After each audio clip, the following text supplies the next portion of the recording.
Section 79.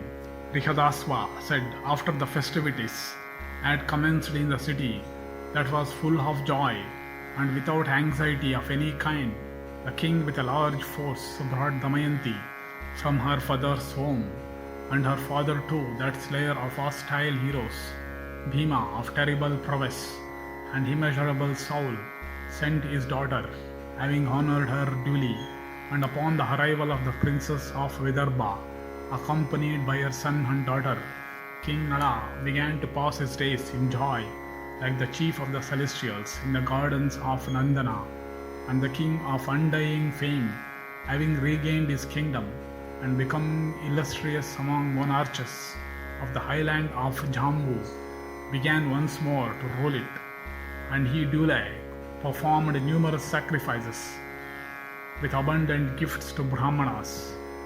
O great king, thou also will with thy kindred and relatives so blaze forth in effulgence soon.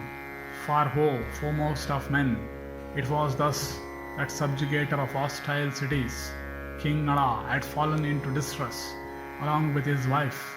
In consequence, O bull of Bharata of dice, and O lord of the earth, Nala suffered such dire, O all alone, and recovered his prosperity, whereas thou, O son of Pandu, with art fixed on virtue,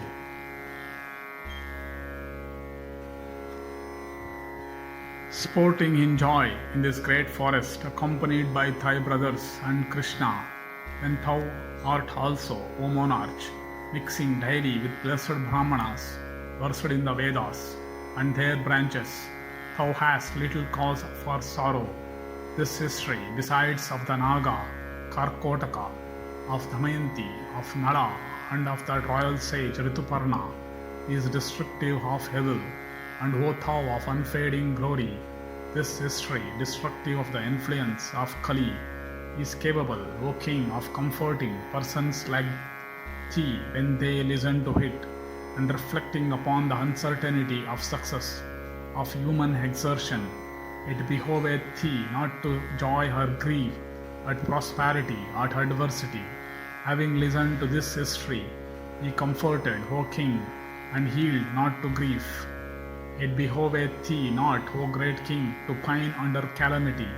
Indeed, men of self-possession, reflecting upon the caprice of destiny and the fruitlessness of exertion, never suffer themselves to be depressed.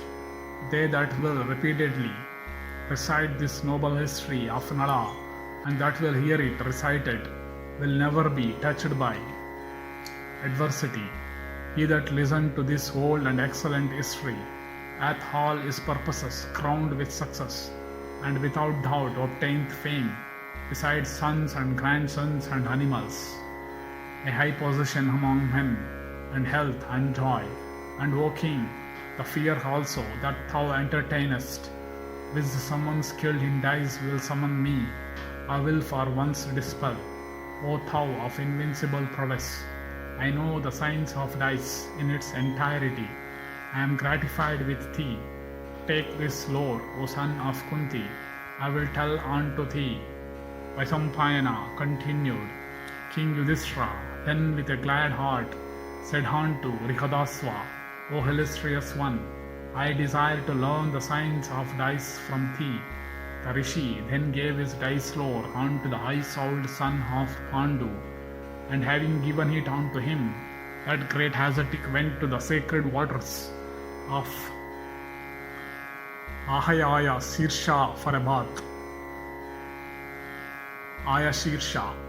And after Vrihadaswa had gone away, Yudhishthira of firm vows heard from Brahmanas and ascetics that came to him from various directions, and from places of pilgrimage, and mountains and forests, that Arjuna of high intelligence and capable of drawing the bow with his left hand was still engaged in the austerest of ascetic penances, living upon air alone, and he heard that the mighty armed Partha was engaged in such fierce asceticism that none else before him had ever been engaged in such penances.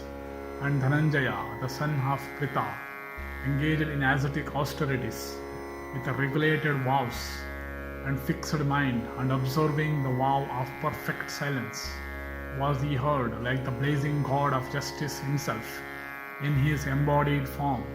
And O king, Yudhishthira, the son of Pandu, hearing that his brother Jaya, the son of Kunti, was engaged in such asceticism in the great forest, began to grieve for him, and with a heart burning in grief, the eldest son of Bhandu, seeking consolation in that mighty forest, held converse with the Brahmanas, possessed of various knowledge, who were living with him there.